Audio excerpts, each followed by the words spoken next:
This is Josh Friedman, the Nomadic journalist, coming to you from Acapulco, Mexico, where the Anarchapulco 2018 conference is wrapping up. And of all the conferences and events I've been to in the past few years, I would say this one stands out, particularly because I'm in Mexico and look at this beautiful surrounding at this resort known as the Princess Mundo Imperial. It is very beautiful here. The Pacific Ocean is right there. We're right on the beach with this lovely setup of pools and greenery, and there's some flamingos right off in this direction. They're not visible at the moment. Anyway, I'll walk across this bridge and talk. So, I decided to come to Anarchapulco at the very last minute. I booked the flight using Bitcoin about 40 something, less than 48 hours, about 40 hours before actually leaving Bulgaria. I booked the flight from Bulgaria to Mexico City via Madrid about 40 hours before heading out on this trip. It was all planned at the last minute. This is a very expensive venture. Nonetheless, I really think it was worth it. It wasn't exactly what I was expecting, but the conference is really more than a conference. It's really like a 10-day extravaganza in which I was here for about 1 week. So before the conference even starts, they have workshops, including this 3-day health and wellness event, which I did not go to. After the conference, there are workshops which are still going on, one of which I did all day yesterday. That was the journalism boot camp put on by Luke Radowski of We Are Change. And I must say that was quite possibly the most memorable part of the entire conference for me, given that it felt like I was back in journalism school, albeit with a twist, rather than being in a university setting and I would say a leftist establishment-leaning journalism school. I was at a libertarian-leaning, anti-establishment, alternative media school put on by Luke Radowski, and he was receiving help from Dan Dix of Press for Truth and Josh Sigurdson of World Alternative Media. And I thought they did a pretty good job. It was a very interesting day. It made me introspect and reflect quite a bit on my role in the media and where I see myself going in my media ventures. Nonetheless, I'll get back to the conference because there's far more to the conference than one workshop. So it's called Anarchapulco, which obviously is a combination of anarchy and Acapulco. And you'd think most people would shy away from any sort of label with anarchy in it. I mean, obviously there are some people who, for instance, the ones in Exarchia and Athens who go around burning tires and stirring up, picking fights with police and whatnot. I think those guys clearly identify as anarchists, but it's a bit of a stigma to, as here's the beach and the Pacific Ocean behind me. I think it's a bit of a stigma that most people don't want to take on to identify as an anarchist. Well, I was surprised that a lot of people here really embrace the term. I thought that it was going to be a bunch of people who are basically libertarian, and I myself consider myself libertarian, even though my personal politics are basically that of believing in self-governance, so I see eye to eye with a lot of people here, although if we want to get into semantics, I don't actually believe there is such a thing as anarchy, because when one speaker, who was the only one to actually get into definitions, well, when he he got into the definition of anarchy. He defined it as well as I know the word to be, which is anarch, as in no rulers. And I don't believe there can be a world in which there are no rulers. Personally, I just want to be the ruler of my life and let you be the ruler of your life. But semantics aside, most people really share that sentiment here. It's a little loud. I'll try to get away from this guy for a second. That is the hotel in the background. It is very lovely at night. It lights up.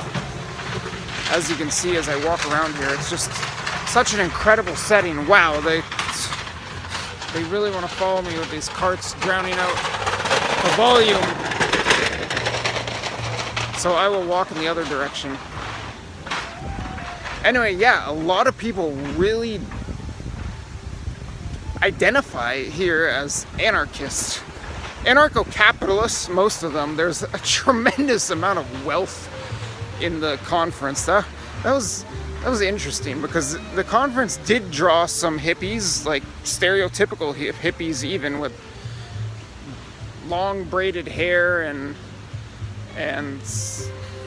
you know, just hippie looking. But it also, the sun is beaming down on the camera and I'm trying to block it with my head. Anyway, so the conference was everything from hippies to very, very wealthy people, primarily in the crypto sphere. The final day of the conference, the final day of the main event, that is, it was a 4-day main event.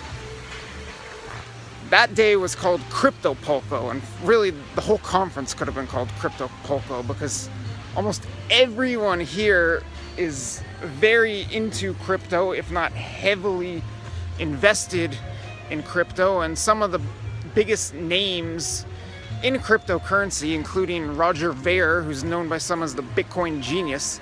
Some major names in cryptocurrency were here. Some of these people have tremendous wealth.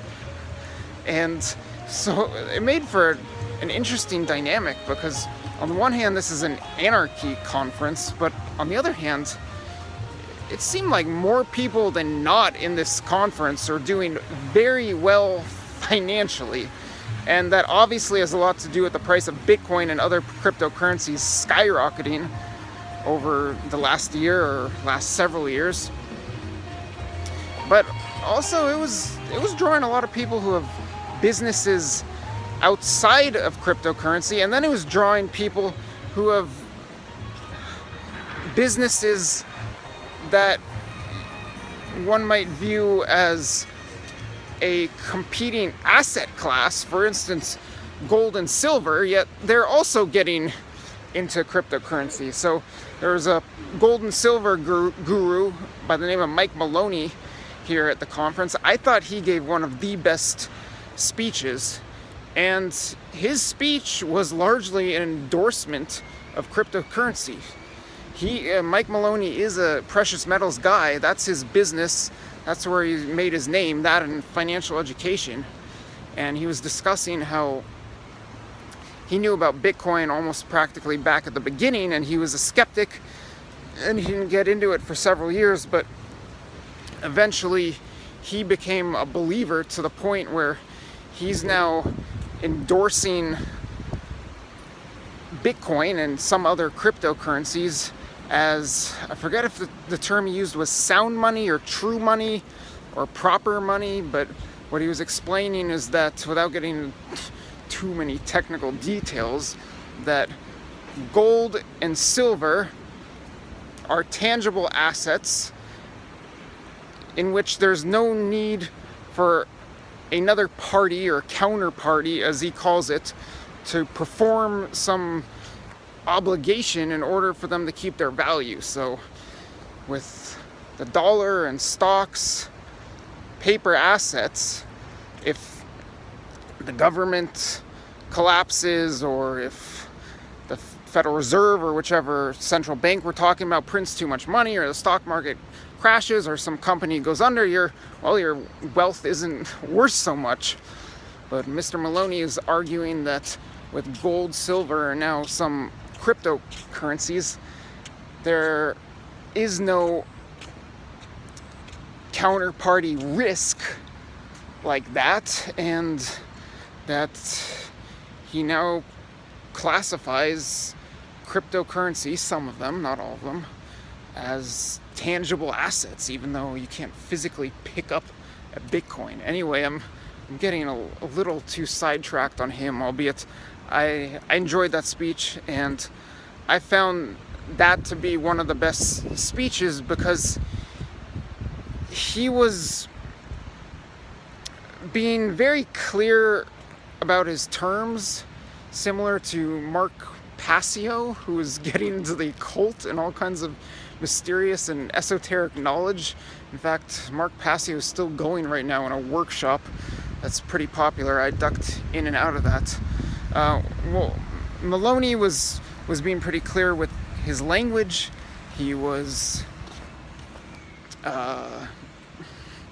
he wasn't engaging in some of the rhetoric that a lot of the other speakers were. So we had 4 days worth of speakers in the main event alone. I mean, and there are lots of other speakers in side events and workshops. And some of the speeches, frankly, didn't go over so well. Large groups of people weren't in the audience at the time, and some of the speeches involved a lot of name calling. Well, there was debates and Q&A going on, but that's all part of it. There's this war. For those of you who aren't too familiar with cryptocurrency, for several years there's been this war now in the cryptocurrency world over Bitcoin, and last year Bitcoin split into Bitcoin and Bitcoin Cash, or Bitcoin Core and Bitcoin Cash. So a lot of people here like to say. This crowd, led by Roger Ver and to some extent Jeff Berwick, who put on the event, was very pro Bitcoin Cash, and they're making the argument that Bitcoin is meant to be a means of exchange and digital cash, not digital gold and a store of value primarily, as some of the Bitcoin Core, as they're called, people have advocated, and Bitcoin itself has turned into basically a digital gold or a store of value assets, because the transaction fees are so expensive and the transaction time is taking a while, very slow and expensive transactions. Anyway, here I go again, getting sidetracked. At least you're getting to see some of this beautiful resort as I walk around and try not to get the sun to mess up the picture. I do have sunglasses. I guess I could just put them on and walk straight in the sun. That would fix things. But you get the beautiful view. No, you don't get the beautiful view of the water because the sun. So, alright, I see I've already been going on for 13 minutes. It's really an incredible event if you are totally repulsed by free market economics and libertarian philosophy, or even anarchist philosophy, then this event is probably not for you. But if you can put up with, if you can stomach any of that, I highly recommend checking this out. It's an annual event in Mexico in February, well, here in Acapulco, and the weather is just fantastic. I get to get out of the snow and cold in Europe and come here. Next time, assuming I come back, I want to spend more time down here, not just a week. Get to soak in the sun, go to the beach, spend some time by the pool, albeit I haven't been doing that. I've been writing and learning and typing and recording, doing a little interviewing, doing a lot of blogging. Did a lot of blogging on Steemit during this conference. Steemit came up a lot. I'll talk more in future videos about Steemit and cryptocurrency opportunities in the sphere of journalism and the media and other sectors for that matter. It came up throughout the conference that the blockchain and cryptocurrency revolution, evolution, whatever you want to call it, has the potential to decentralize everything, every sector, every really aspect of our life.